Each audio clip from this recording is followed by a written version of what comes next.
Good evening, viewers. I, Deepika Lingdo, welcome you all to today's edition of News and Events in Meghalaya from the Bosco Media Network. Headlines for today are: Meghalaya's Joint Action Committee of Transporters and Truck Owners Association threatened to go for a strike. Meghalaya Deputy Chief Minister Preston Tinsong says both Secretariat and Additional Secretariat building will be sanitized in the next 2 days. And Meghalaya's Teachers' Day celebration will be held at Yojana Bhavan due to coronavirus pandemic. And now the news in detail. In Meghalaya, the Joint Action Committee of Transporters and Truck Owners Association today threatened to go for an indefinite strike and bring the cement industries into a grinding halt if the rate for transportation and goods, and particularly cement, proposed by the state government is not acceptable to them. The leaders of the Joint Action Committee that represent the various transporters and truck owners today met the Meghalaya Commissioner and Secretary Transport Meghalaya Syndrome at the main secretariat and aired their grievances and impresses upon him that the transportation rate should be enhanced, as it has not been done in the last 8 years. They said that the cost petrol and diesel have drastically increased while the transportation rate has not been increased. The leaders also said that the transportation business has become unprofitable because the state government is not willing to increase it. They said it is paradoxical to see, on the other hand, that the price of cement has increased by leap and bounds and the cement owners are unwilling to hike their rate for transportation by giving all sorts of excuses. They informed they have been asked by Meghalaya Syndrome to propose their rate against, where the government and transport and truck owners along with cement producers would come to a mutual agreement. Speaking to the media, the General Secretary of Meghalaya Truckers Union, W. Sotun, said, The government until 2019, where the government have put a notification in the state gazette that the rate of transportation of any goods in the state, within the state of Meghalaya, should be 9 rupees per ton per kilometers. But once this notification has come up in the state of Meghalaya, and once we have the knowledge that it has been implemented in the state of Meghalaya, we took this particular notification and we give it to the cement factories.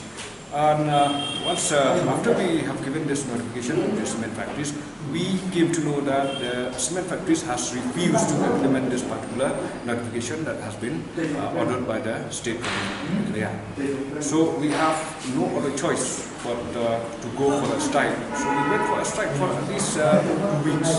And then the government called us up and they called the cement factories for a negotiation to solve this problem. So we have ended that particular indefinite strike because we feel that the government has taken the initiative to bring both the parties, I mean the Meghalaya Truckers Union along with the GEC and the cement factories, to come together and sit. So we have sat down for around 3. Meghalaya Deputy Chief Minister Preston Tinsong has said that the number of spike of COVID-19 cases indicates that community spread is already happening in the state. He urged the citizens of Meghalaya to adhere to the SOPs and protocols issued by the state government through the health department. Citing the basic 3 habits of social distancing, wearing masks and washing or sanitizing hands frequently, he said that people should be sensitive of the situation and follow the guidelines. The Deputy CM further said that both Secretariat and Additional Secretariat building will be sanitized in the next 2 days after 6 staffs of the office building tested positive for COVID-19. He further urged the people to not visit the office buildings for the next 1 week unless it is necessary.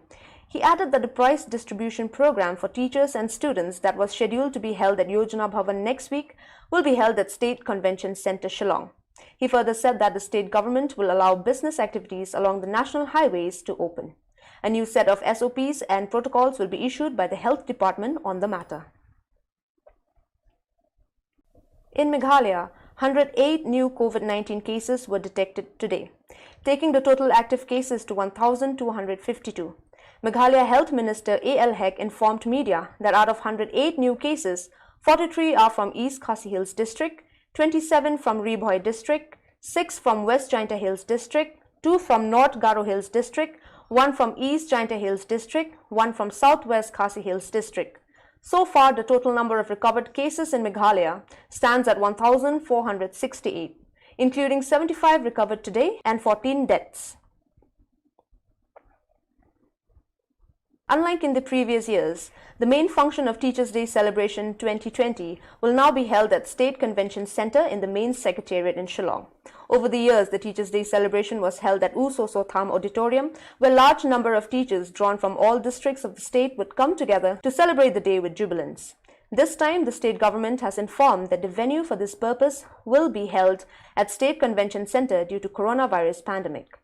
Teachers' Day in India is celebrated on the 5th September to commemorate the birth anniversary of Dr. Sarvapalli Radhakrishnan. He was a renowned scholar, recipient of Bharat Ratna, first Vice President and second President of independent India. He was born on the 5th September 1888. As an educationist, he was an advocate of edification and was a distinguished envoy, academician and above all a great teacher. As the common adage goes, the future of the country lies in the hands of its children, and teachers as mentors can mold students into future leaders who shape the destiny of India. Teachers' Day is celebrated to acknowledge the challenges, hardships, and the special role that teachers play in our lives. The MDC of Minsngat Constituency, West Jaintia Hills District, Mr. Dawan Lingdo, visited the Health Minister, Mr. A.L. Hek, today to reiterate the needs of the Namdong PHC, including the upgrading of the PHC to a CHC. The Namdong PHC is said to be providing its services to 35 different villages with a combined population of 30,152 persons.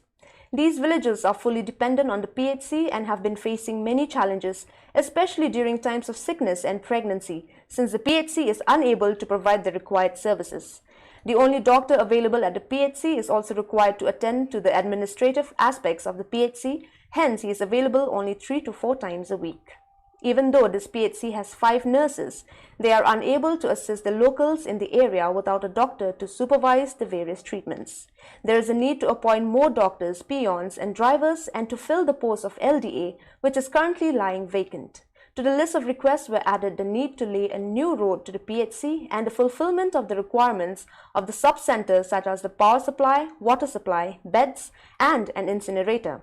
To reiterate, the demand for upgrading the PHC to the status of CHC had also been raised by the Dorbar Raj Namdong 12 villages with Miss Roshan Wardry in the year 2017 when she was the then Minister of Health.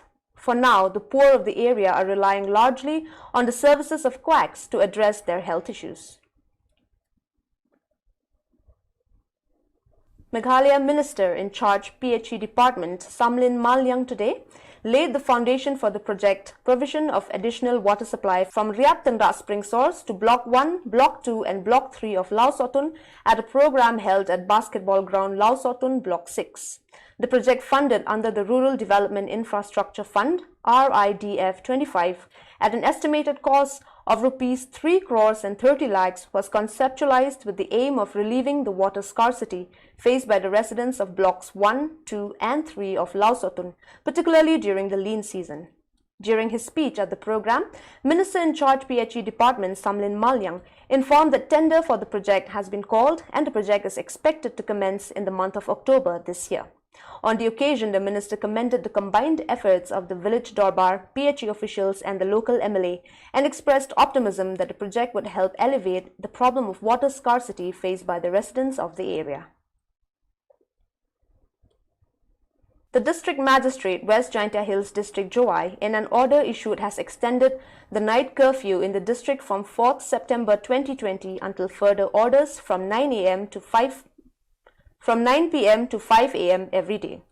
The order has been issued to keep a check on and put into place preventive measures, mitigation measures, and to take more stringent steps so the pandemic of COVID-19 is contained, reduced, and eliminated in West Jaintia Hills District by way of rigorous contact tracing, testing, quarantine, isolation, and ensuring strict observation of the protocols and advisories issued by the Government of Meghalaya.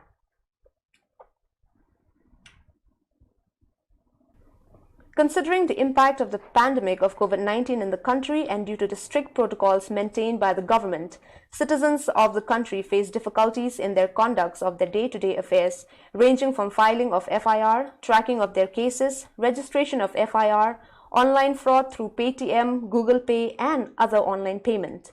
In view of their issues, a webinar on Crime and Criminal Tracking Network and Systems, CCTNS, and transaction with financial institution during the COVID-19 pandemic was organized by the Meghalaya State Legal Service Authority, MSLSA, in office premises. The webinar was chaired by N.A. Khan, Member Secretary of the Meghalaya State Legal Service Authority. Resource persons were